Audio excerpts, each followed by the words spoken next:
Hello everybody! Welcome on the Esoteric Software stream.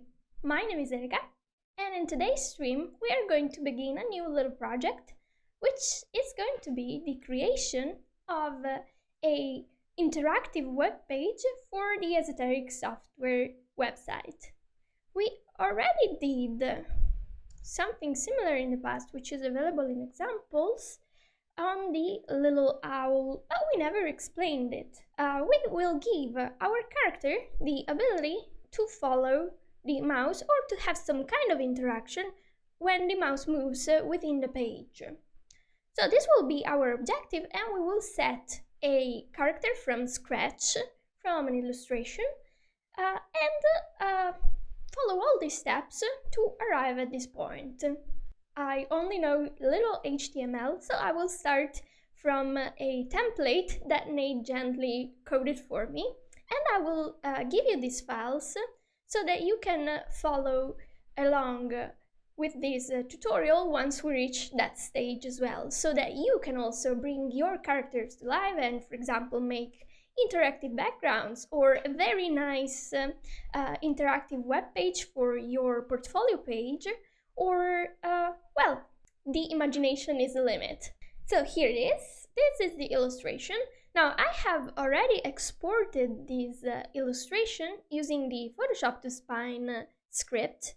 If you want to know how to do the same, you will be able to follow the link that I will place in the description of the video, or also in the recording in the upper corner that will be somewhere up here.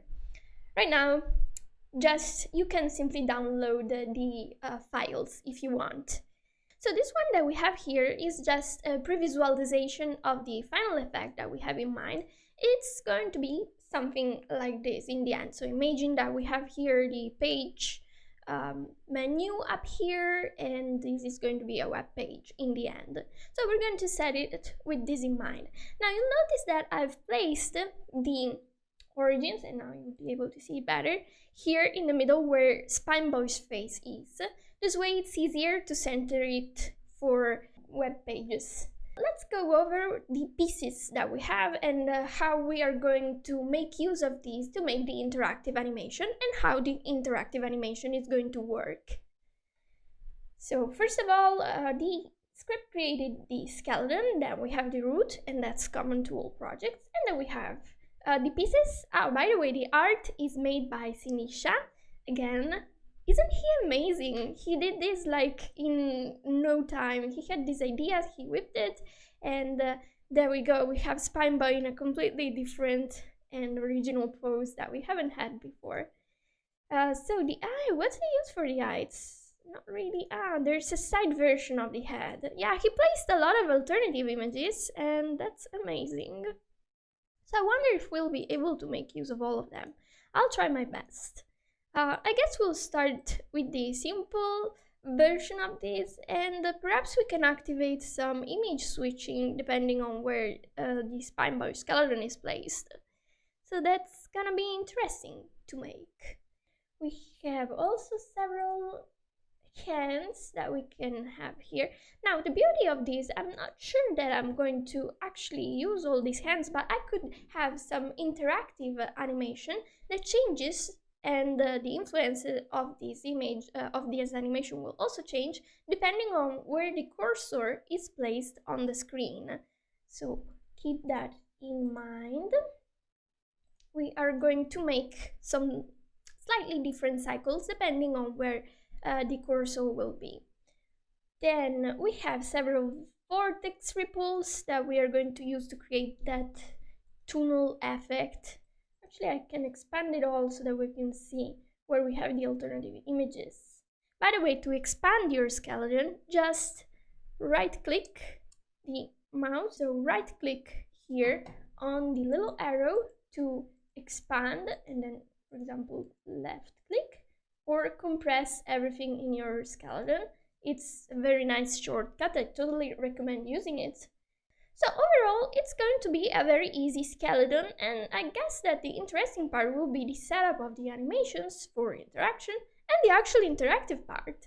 I guess we can start from the easy part, which is setting up the skeleton for Spineboy. I would really love to have Spineboy move in a 3D-ish way, so that depending on when the cursor is, we are going to use a controller to change how its body is oriented in space. That means that some of our bones that I would normally set up a certain way are going to be set in a completely different way. So first of all, I guess we are going to set our system so that we can move Spineboy in 3D, Fox 3D, and then we are going to organize the rest of the skeleton around that. And I would like to place its control here, more or less, but that would make it a little bit offset, so that's my main doubt. I guess I'm gonna still try to place that control there, and the bone that it's supposed to move and follow the mouse, it's gonna be the bone that controls this front side of the rig. So I'm going to likely place it here, and this is going to be our either most extreme side, or, well, we're gonna see. So for now I'm not gonna get into deep into speculations, and I'm going to set those nice controls. So let's see, I could place this bone, which I'm going to call control inverse here. Now, as always, because I actually don't want to move it ever, I'm going to set it there and change its color to red, because I'm not gonna touch it. But I'm also going to create another control here in the front, and let's see, it's gonna follow the direction that, awesome. And I'm going to call this one control. I can just call it control bone, because it is a control bone, as a matter of fact. But we paint it red because it's in the bag, or we paint it something else. Maybe we paint it blue. Let's make it blue. And let's see. Now, since I decided to change this setup, I could actually parent the whole structure of Spineboy to this bone here. So let's try to do that and select everything, and we can click and drag it and release it under control inverse.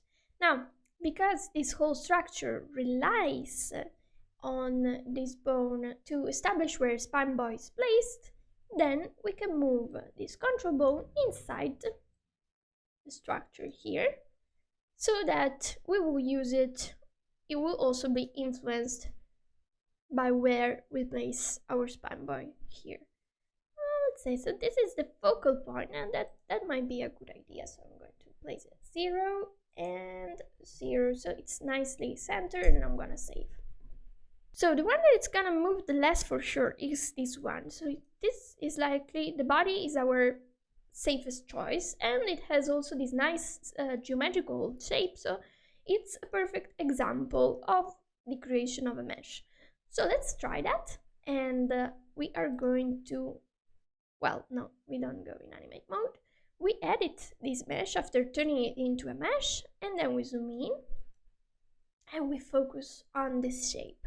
Now, if you didn't read the blog post about how to create meshes and you're curious about it, go read it now, but we are going to apply those same tips that we have in there on our Spineboy body. So let's click isolate so that we can just see the body on its own. Now, the best Fox 3D effects are achieved when when there are clearly defined lines, and where it's also clear what the geometrical shape is. So when there are some nice straight line, it's really the easiest. So I'm gonna start from an angle such as this one. Now, as you see, I'm concentrating the vertices either where I know that the shape changes a little, like in this case, where it has a slightly down curve, or where there are other lines that are joining the shape, and so it's like we meet an angle, so to speak. Now here I can trace a straight line because this part is curved and it's the only way to preserve it and no further vertices are needed. I'm gonna complete this part like this. So I'm gonna place some more vertices here and complete. Now, this of course, this is not enough. We need to place further vertices in there. So let's use the create tool and place some vertices.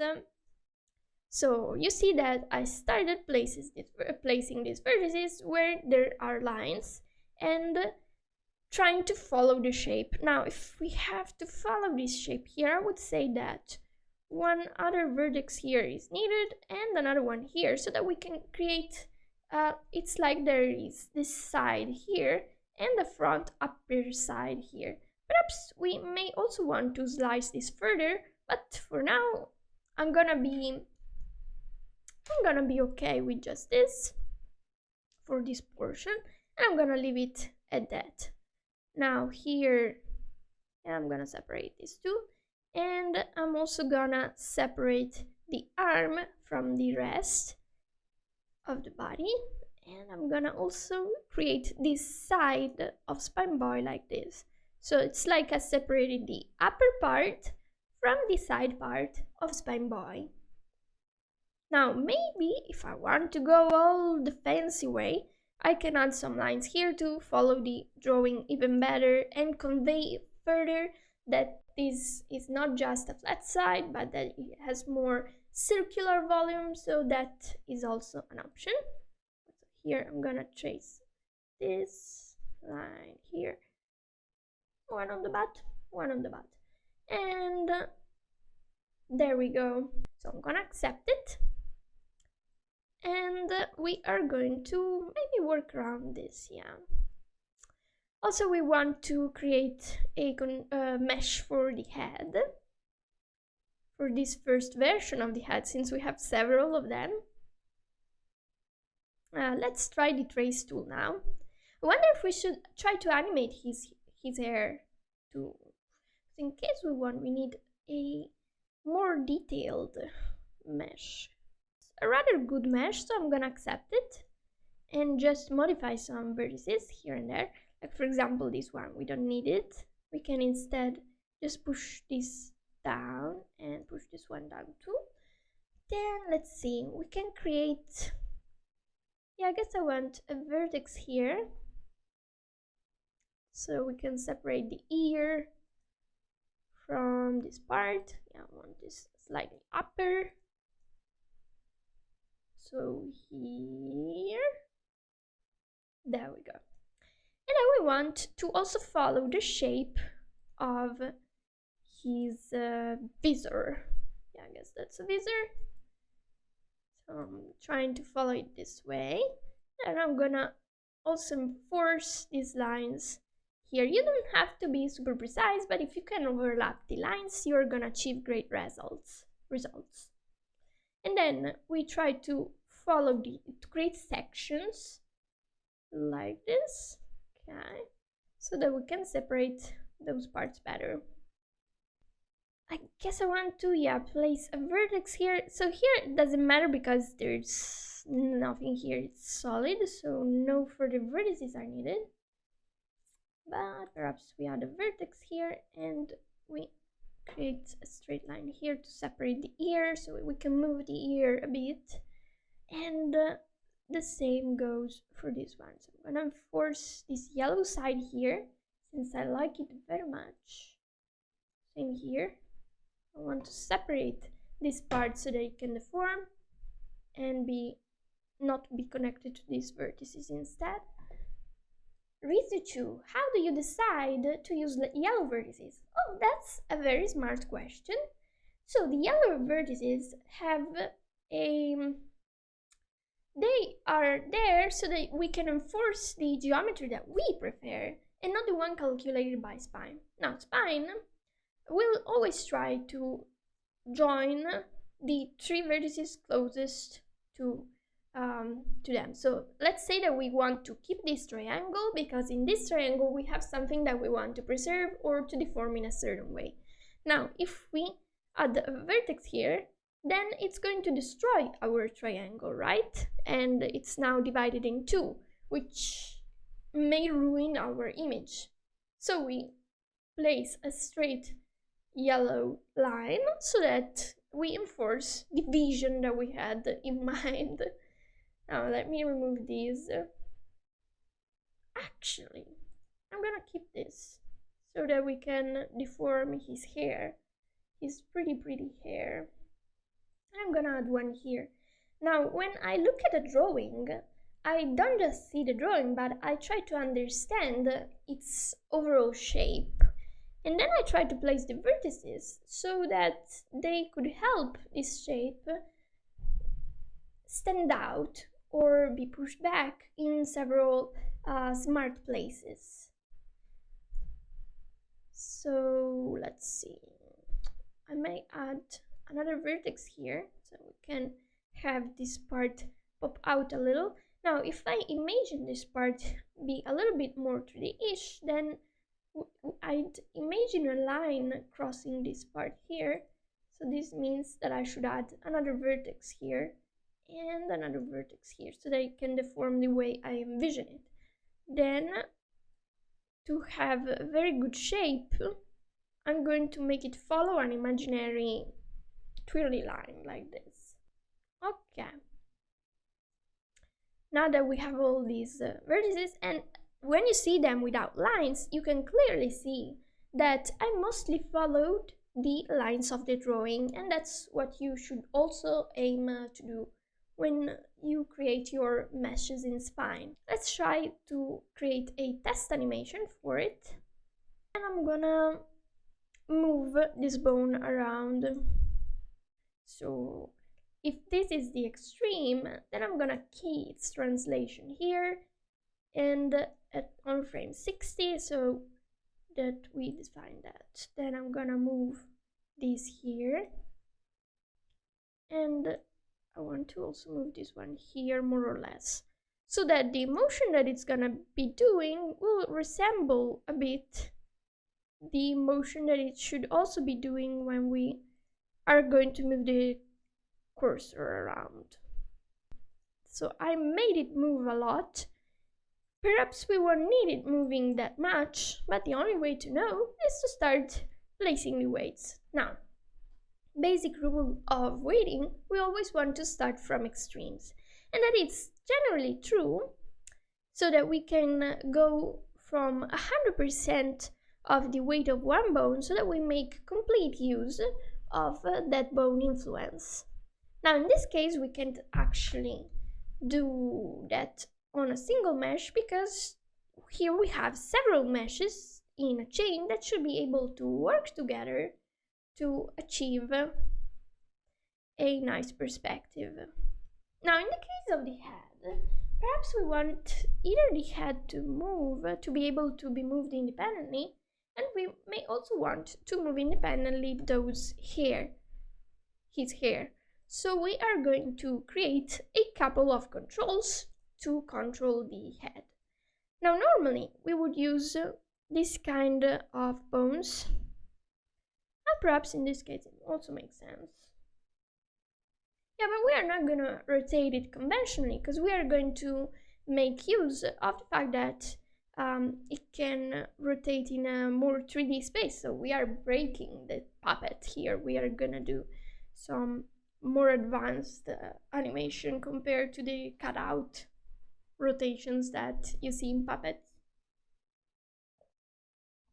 So because of that, instead of using those bones that seem to tell you that they want to be rotated, we're going to use these null bones or point bones that seem to suggest that you may want to translate them instead rather than rotating. But of course you can translate or rotate both, and that's just an aesthetic. So for now I'm gonna leave it out, and then I'm gonna add maybe the bone or replace the weights. Yeah. Let's instead bind this mesh here. So I'm gonna bind this, oops, No. Here and here. Of course, I also want to have the control bone on top and the other one, the inverse, behind. And then I'm gonna change the weights to start accommodating them. Now, several parts of these are going to have a lot of influence of control inverse, because that the head is the closest part of the drawing to that bone. Okay, so we are in animate mode, and we can start editing some weights. Now you'll see that I select them in blocks, and that's something I'd suggest you to do as well, to get a general idea of your weights, and then we fine-tune them. So here we expand a little. Oh, I lost my selection. By the way, if you lose your selection, you can use page up and page down to reselect it, but in this case it wasn't, I didn't manage to make anything of it, so I'm going to select these ones instead, like this and this. Oh, and maybe the ear too.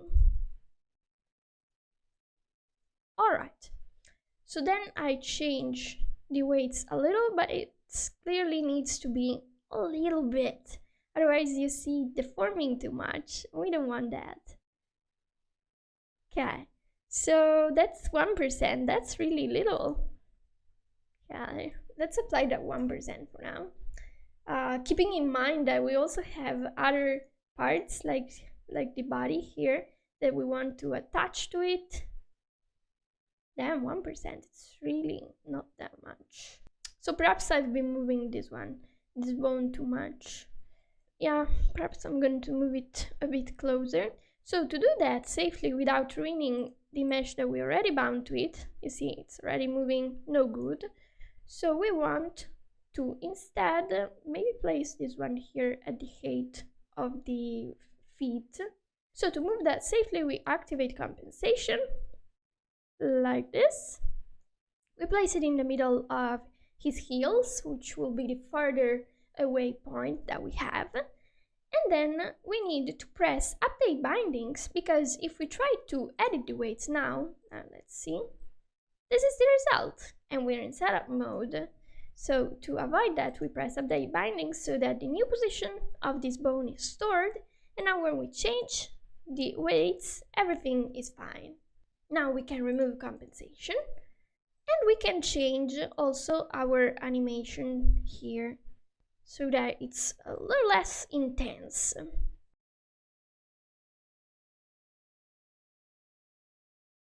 So now let's reselect these vertices. I'm gonna deselect these ones, and let's raise the influence a bit. So here we can bind also these two bones, and it's gonna be clearer why the weights need to be this few in a bit. Also set the whole body to the maximum amount of the head here. So since we had everything at 2%, here we are going to start with the influence of the control bone to 2% as well. So it looks like it's attached at least. Now, here, it's going to be a slightly different story, so we can already change the weights so that maybe it moves this much. And then once we establish these two extremes, we can stop a little bit and change the weights so that they follow this in between. Okay, so we can see that some parts are starting to look nice, some others are terrible. First of all, we want the control bone to always be in front, so that when two parts overlap, the one that is most in the front is going to also be painted in the front. So that will give our character some better 3D-ness too. Okay, so now I move it into an extreme pose like this, and then I raise up some controls, And this is facilitated a lot if your mesh is already featuring the vertices in smart places. I really can get my head around making stuff 3D like this, says Soxy. I have tried a couple of times. Yeah, it's a lot about the mindset. You have to see the various sides of the drawing. Like this for me, I don't see the body. I see a sort of big rectangle. I basically see the upper part, which is this one. I see another side, which should be, yeah, not this one. Okay, so it matches. And then there's the upper and the other one, which is the butt. So I first see it in their different sections, and then there's the, it's like this has a triangle, sort of triangle, pyramid, yeah, sticking out of him, and so it's made of another side like this, but then there's another triangle here that we need to change the weights for, and most of all, it's about testing a lot in animate mode, because nobody can get those weights right without it. And like I used to not use animate mode to change the weights and go back from setup mode, changing, and then going in animate mode. And this is much simpler, and I totally recommend that you use it too. It's great to have some very extreme poses that you are never going to use in your file early on, because even if you're not gonna use them, you still can test them out. Oh, look at that, nice. Then, once we understood how that was gonna work, we can actually raise this part here to a mild 3%. So it sticks out a little bit more.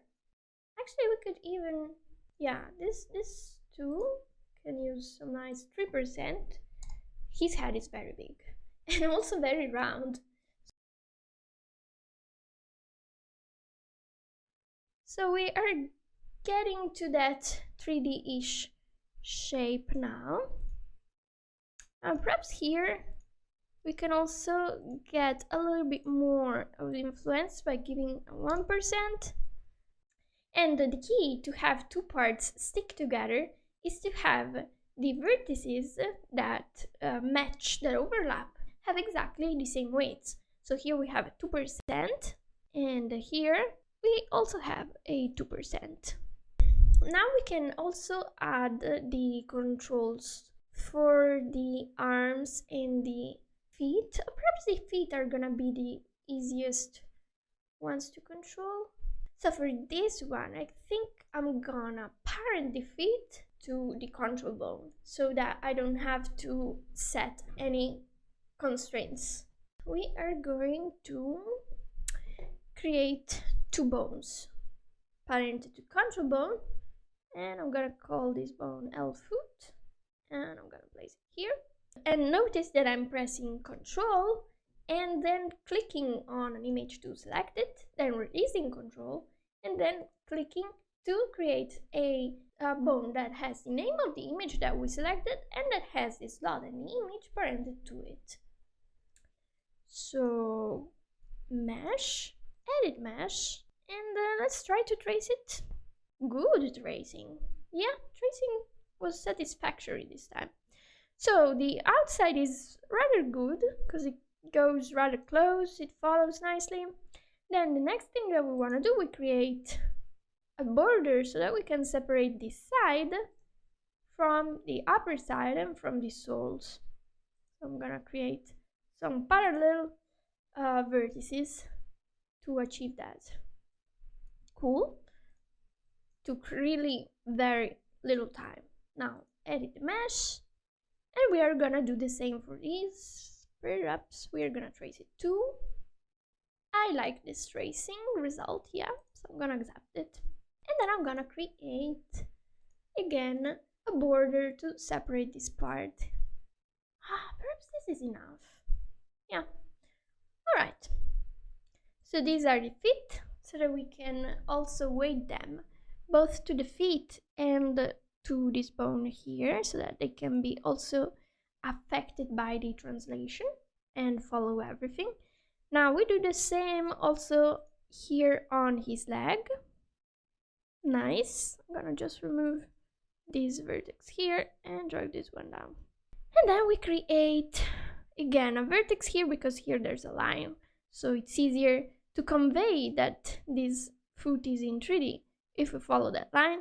Now we can absolutely create some straight lines, not only to follow the drawing, but also to help our eye see the shape, which is a bit round in this case. And then we can create more vertices, so perhaps one here, because this, you know, this part sticks out. Maybe one here to preserve these buttons. So in case this is enough, I'm gonna click OK for now. If it's not, we're gonna change the structure, although it should go fairly well.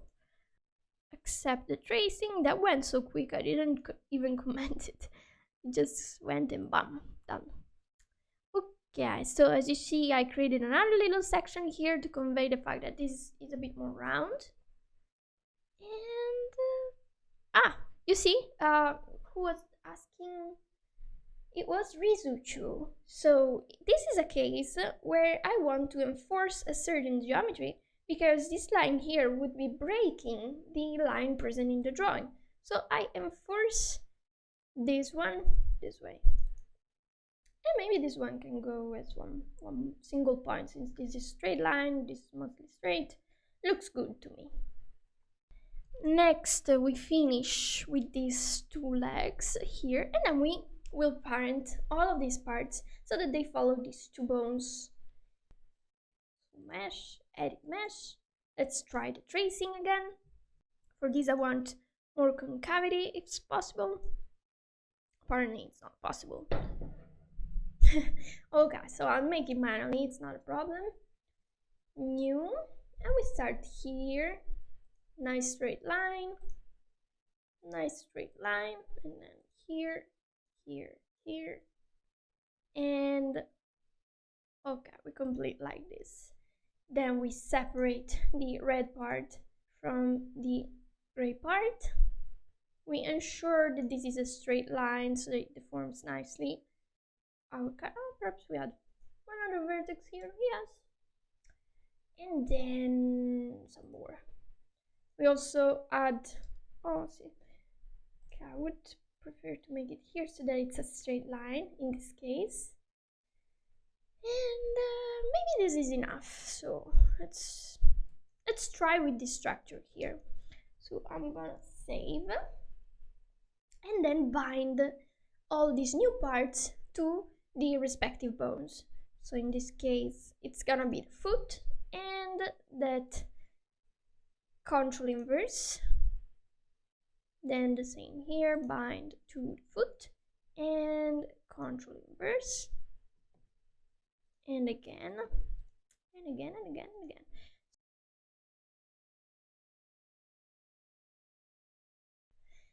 And now we can animate this. Now you see that they took a ride. Now we know that the heels are going to be set 100% to the foot bones, which are our control bone in this case. But the other parts should not be that extreme. Now if we want, we could even calculate those parts, but a good starting point is for sure to select all these weights that we have here and give them an amount that will make them stick to the body. So something like this. Here, actually, we could even select this here. Okay, so it's 16%. How much did I place here? A 15. So you see, it's very close. Let's make it 16. Okay, and then certainly this other part that we have here, we can change it so that it tries to follow more that part here. So it's gonna project towards that place. Same for this. No, it's not looking that great for now, but it's gonna be. We select these, and it's gonna be something like this. where we select this part. I guess we have to select something that is a little less extreme, so it's easier to connect the two parts. Like in this case, I select here, and then I make sure that they join, so they reach this part.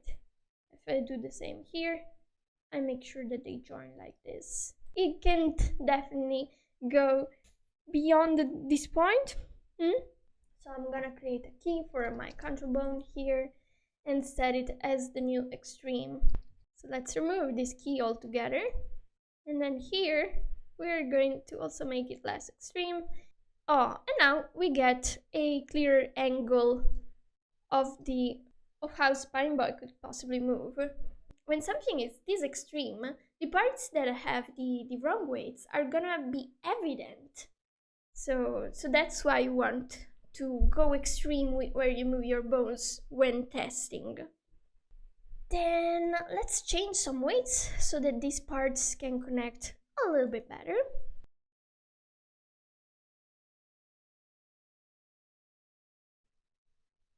It is looking cool. Also, it looks like I forgot some. Oh, you see, I would have never noticed, but since I'm moving this much here, the weights, I can see that there's definitely a vertex that could use a fix here.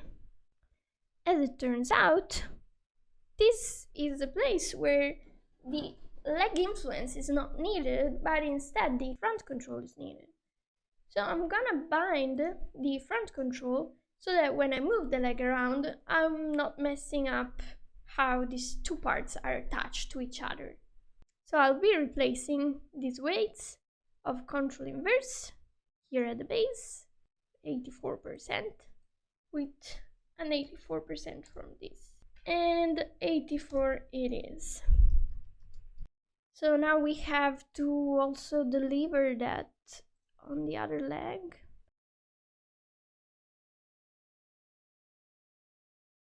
So speaking of that trick that I wanted to show you, we can also play with scale. So we get into that fisheye effect maybe, or like when you zoom in closer to something and you see it bigger or smaller and it still makes sense, and I find it very cool.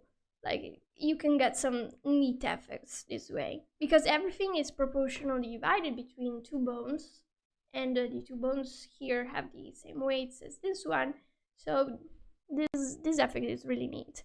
I did it in the past in the rocket and the fish tuna stream. Of course, this trick it should also work here, but that it's gonna scale the whole character if we do it this way. If we separate it and, for example, we do this and we make the control bone not a child of the other bone anymore, so like this, parent it, for example, to the root, then the result is that we can scale this down and get the same warping effect, but only there. So this is the result. It's like he's seriously entering hyperspace in this one. But it was just to show you that there are really lots of possibilities when someone not just uses the translate but also the scale tool. Rotate tool usually, like, oh, it's actually neat in this case, but sometimes it doesn't yield great results. In this case, it's wow. Well, so we're gonna use that too. So we can use pretty much everything, every tool that Spine has to offer to us. Next, we're gonna set the controls for the arms. So he's not gonna do anything too special. He's just gonna do wow like this. So we are going to set some simple controls for the arms, and that's gonna be parented here and be influenced by this bone and not the inverse control in this case. And then perhaps we can go fancy on the arm, on the fingers. We'll see. So next step, we create some meshes. Well, okay. Then I'm gonna separate this part from this part. So we separated this side. And then we're gonna trace some lines. You see here the light stops because here we have the shadow, and we want to separate this shadow from the light because it's what defines what face is facing us in this case. Although he has this round shape, so it looks like here we have some other kind of shape, and that's a level of detail I'm perhaps not gonna explore now. So here we have another case where we have to enforce a certain geometry. Oops, I created accidentally an extra vertex. And you get the gist. So we add another vertex here to separate this part. And perhaps this is it.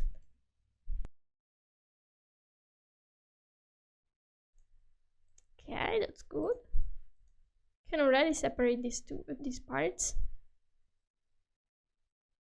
So we stop at every intersection. Here it's gonna be a single piece. And here we have another part.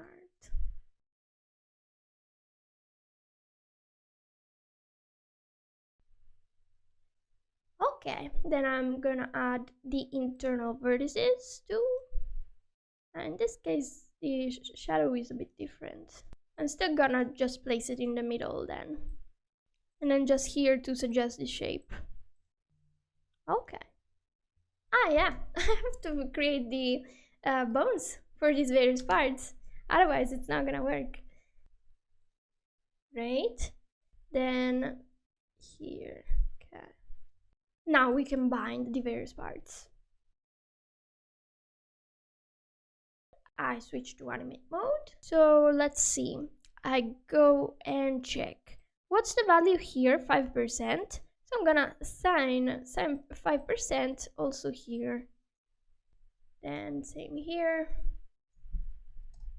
5% it is. And then here, gonna give it a nice 6%. So it's more towards us. And let's select this. And I give similar values. Then we can fine tune them.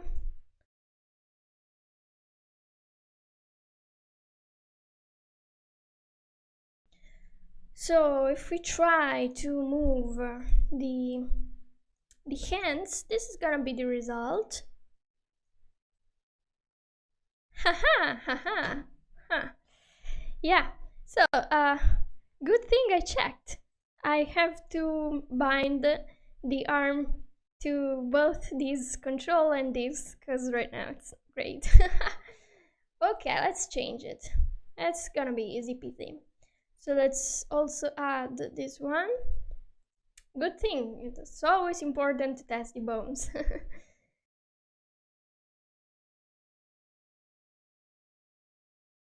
So this one is gonna be, we're gonna leave it as it is, and same here for this part. It's just this part here that I need to make sure that it has all the same weights. So in this case, it means that we can do this. We remove the control here. We set this to half, and then we put the 6 back so that it sets the weights right. Okay, so something got a little destroyed here, but it's normal. Now here that we have a 6% again, we do this again.